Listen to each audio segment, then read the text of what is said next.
नमस्कार दोस्तों पाकिस्तान की स्थिति इस वक्त बहुत ही खराब हो गई है। पाकिस्तान अभी भारत के जरिए हुए ऑपरेशन सिंदूर का मातम मना ही नहीं पाया था कि उसके सबसे बड़े प्रांत बलूचिस्तान ने उससे अलग होने की घोषणा कर दी। बलूचिस्तान के लोगों का कहना है कि पाकिस्तान उन पर बहुत जुल्म करता था। उनकी तरफ से हिंसा, मानवाधिकार का उल्लंघन और अपहरण जैसी घटनाएं देखने को मिल रही थी। इन्हीं सब के वजह से अब बलूचिस्तान के लोगों ने अपने आप को पाकिस्तान से आजाद करने का ऐलान कर लिया है। बलूचिस्तान के नेता मीर यार बलोच ने तो यूनाइटेड नेशन समेत भारत से भी एक अलग देश के तौर पर मान्यता देने की अपील की है।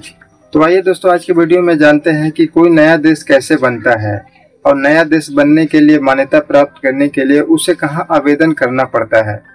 तो आप मेरे साथ वीडियो के अंत तक बने रहें। तो चलिए वीडियो स्टार्ट करते हैं। दोस्तों, बलूचिस्तान के एक बड़े फेमस नेता है मीर यार बलोच। इन्होंने दुनिया से समर्थन मांगा है। इनका कहना है कि पाकिस्तान की सरकार उनके लोगों के साथ बहुत अत्याचार कर रही है, इसीलिए उन्होंने पाकिस्तान के साथ औपचारिक आज़ादी की घोषणा की है। उन्होंने संयुक्त राष्ट्र से बलूचिस्तान को अलग देश के रूप में मान्यता देने, करेंसी और पासपोर्ट के लिए अरबों रुपया का फंड भी मांगा है। साथ ही साथ उन्होंने भारत से भी नई दिल्ली में बलूच दूतावास खोलने की अपील की है। दोस्तों, बलूचिस्तान पाकिस्तान का 44% का हिस्सा है। ऐसे में पाकिस्तान की सरकार कभी भी नहीं चाहेगी कि बलूचिस्तान पाकिस्तान से अलग हो जाए। ऐसे में दोस्तों, पाकिस्तान से बलूचिस्तान को अलग होने के लिए संयुक्त राष्ट्र के साथ साथ दुनिया के और प्रमुख शक्तियों का साथ बलूचिस्तान को चाहिए। दोस्तों, होता क्या है कि किसी भी नए देश को रजिस्टर होने के लिए सबसे पहले उसे संयुक्त राष्ट्र महासचिव को आवेदन देना होता है। लेकिन इससे पहले सुरक्षा परिषद में यह संज्ञान में बात लाई जाती है कि कोई देश अलग होना चाहता है। दोस्तों, जैसे कि हम लोग जानते हैं कि सुरक्षा परिषद के सदस्य में 15 देश शामिल हैं। ऐसे में नए देश को बनाने के लिए कम से कम 9 देशों का समर्थन जरूरी होता है।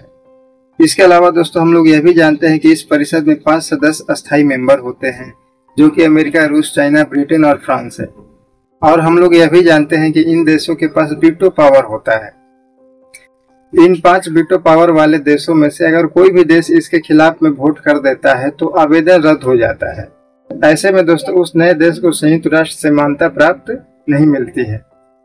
दोस्तों, किसी देश ने अगर खुद को अलग देश घोषित कर दिया तो अंतर्राष्ट्रीय स्तर पर उस क्षेत्र को नया देश नहीं माना जाता है।